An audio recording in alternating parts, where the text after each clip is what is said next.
Hello dear student.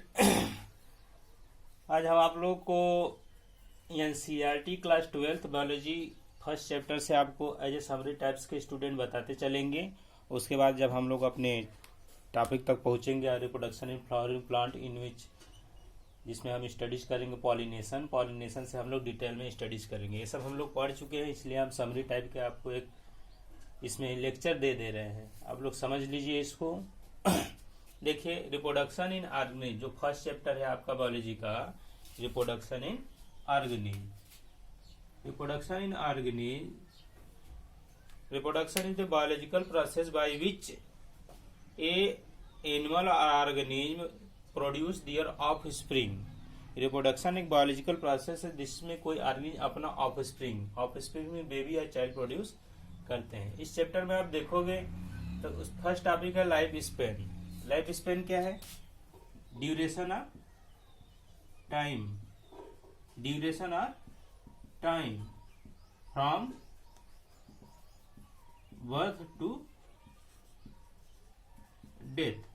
आपके birth से death का जो टाइम है दैट इज लाइफ स्पेन। तो आपके बर्थ और डेथ के बीच का जो भी पीरियड है, टाइम है, ड्यूरेशन है, that is life span. Life Spain के जनरली 3 फेजेज होते हैं: juvenile phase, reproductive phase and senescence phase.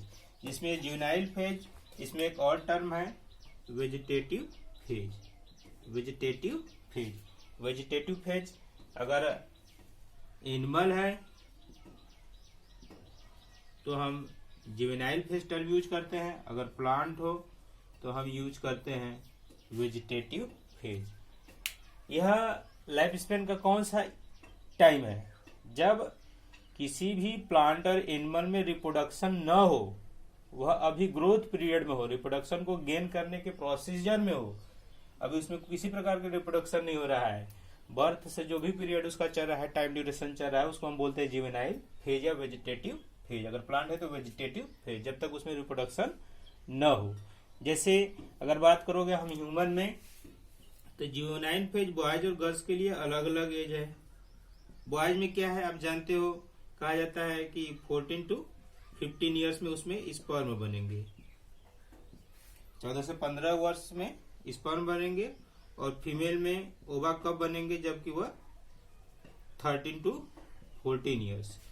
तो जब तक स्पर्म ओवा नहीं बन रहे हैं तब तक वह ह्यूमन किसी स्टेज में है, जुवेनाइल फेज। इसलिए जुवेनाइल कोड भी बनाए गए हैं वो बच्चों को, उनको पनिशमेंट देने के लिए। तो वही है, जब तक उनमें रिप्रोडक्शन नहीं, मेच्योरिटी नहीं हुआ, क्या है, जुवेनाइल फेज में है। इसी तरह प्लांट में जब तक फ्लावरिंग नहीं हो रहा है, सेक्सुअल रिप्रोडक्टिव ऑर्गन नहीं डेवलप हो रहे हैं, तब तक उनको हम रख देते हैं वेजिटेटिव फेज में। उसके बाद डियर है आपका रिप्रोडक्टिव फेज। रिप्रोडक्शन जब शुरू हो जाएगा किसी प्लांट एनिमल में, तो उसको हम बोलते हैं लाइफ स्पेन का कौन सा स्टेज चल रहा है, रिप्रोडक्टिव फेज। एंड लास्ट है सीनेसेंस फेज, जिसको हम इन ब्रैकेट लिखे हैं old stage. Old stage means इस समय व्यक्ति क्या करता है, उसके बॉडी के पार्ट सेनेसेंस मतलब कह सकते हो ओल्ड होने शुरू हो जाते हैं। अगर प्लांट में देखेंगे तो उनके लिप्स फॉल डाउन करेंगे और लिप्स धीरे धीरे पुराना हो जाएगा और डेथ कर जाएगा। तो जब ओल्ड हो रहे हैं उस स्टेज को बोलते हैं सेनेसेंस फेज। ओल्ड मतलब रिप्रोडक्शन की प्रोसेस क्या हो जाएगा, स्टॉप। रिप्रोडक्शन की आप स्टेज देखोगे तो अगर हम ह्यूमन में बात करेंगे तो रिप्रोडक्शन आपका 50 to 55 ईयर्स रहता है।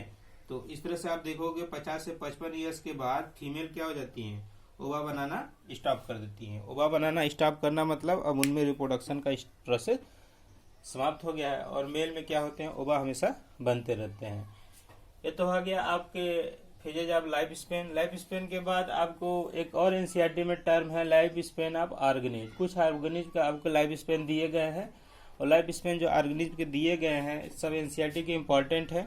जो ब्रैकेट में फिलअप करना है उसमें तो लोग इधर उधर कर सकते हैं, कुछ ज़्यादा कम, बट जो एनसीईआरटी दिया है वो आपका एग्जैक्ट होगा। एनसीईआरटी जो दी है वही इम्पोर्टेंट है, उसको आप लर्न कर लीजिएगा। जैसे एलिफेंट है 60 to 90 years, rose 5 to 6 weeks, dog 20 to 30 years, butterfly 1 to 2 weeks, crow 15 years, banana tree 25 years, cow 20 to 25 years, parrot 140 years. Parrot का इम्पोर्टेंट है, पैरट क्या है, इम्पोर्टेंट है, बहुत जगह पूछे जाते हैं। 140 ईयर्स, क्रोकोडाइल भी इंपॉर्टेंट है 60 years, horse 60 years and fruit fly 30 days, rice plant 3 to 4 months, tortoise 100 to 150 years and banyan tree most important 200 years. उसके बाद है आपका dear student types of asexual reproduction. Types of asexual reproduction में first है आपका asexual reproduction in plant.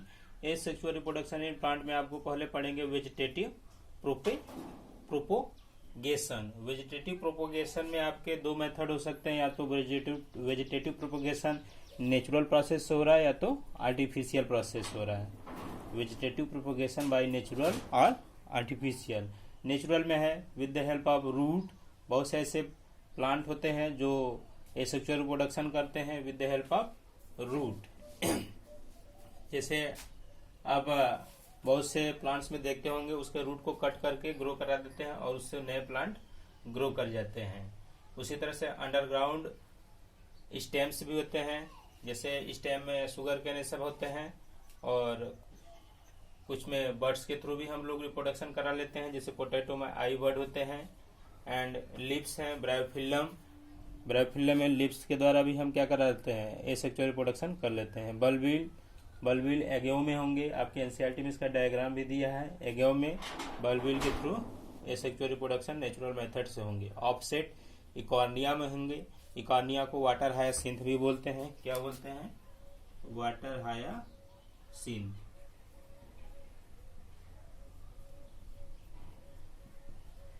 इसे बंगाल फेनिन हुआ था जिसकी वजह से बंगाल में मछली मर गए थे और वहां पर खाने के लिए प्रॉब्लम हो गया था. Water hyacinth.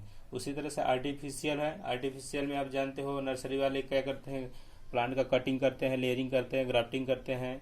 उसमें एक आता है माइक्रो प्रोपगेशन जिसको हम जनरली टिश्यू कल्चर बोलते हैं, जो कि लैब में किया जाता है.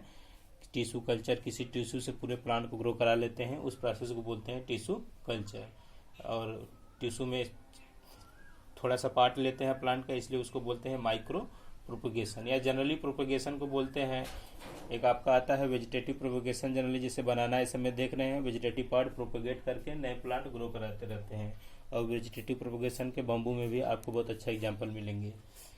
और आप देखो कुछ फंजाई और एल्गी में जो रिप्रोडक्टिव स्ट्रक्चर होते हैं, जूस्पोर मोटाइल होते हैं. और कोनिडिया से होता है कि एक फंजाई है पेनिसिलियम नोटेटम, जिससे कि आपका फर्स्ट एंटीबायोटिक पेनिसिल ऑब्टेन किए थे अलेक्जेंडर फ्लेमिंग ने, पेनिसिलियम नोटेटम. उसमें एसेक्सुअल रिप्रोडक्शन कैसे होंगे? With the help of conidia. And animal में फिजन होंगे, बाइनरी फिजन. अमीबा में बर्डिंग होंगे. हाइड्रा में हाइड्रा एनिमल है बट ईस्ट क्या है? फंजाई है. ईस्ट में भी क्या होते हैं एसेक्सुअल रिप्रोडक्शन बर्डिंग के थ्रू होंगे. स्पोरुलेशन अमीबा में होंगे. और क्लेमाइडोमोनास एल्गी है. जेम्यूल के थ्रू एसेक्सुअल रिप्रोडक्शन किसमें मिलेंगे? स्पंज में. मोस्ट इंपॉर्टेंट है. एंड फ्रेगमेंटेशन प्लेनेरिया में होंगे. फ्रेगमेंटेशन प्लेरिया में. और प्लेनेरिया में आप जानते हो कि रीजनरेशन भी पाया जाता है.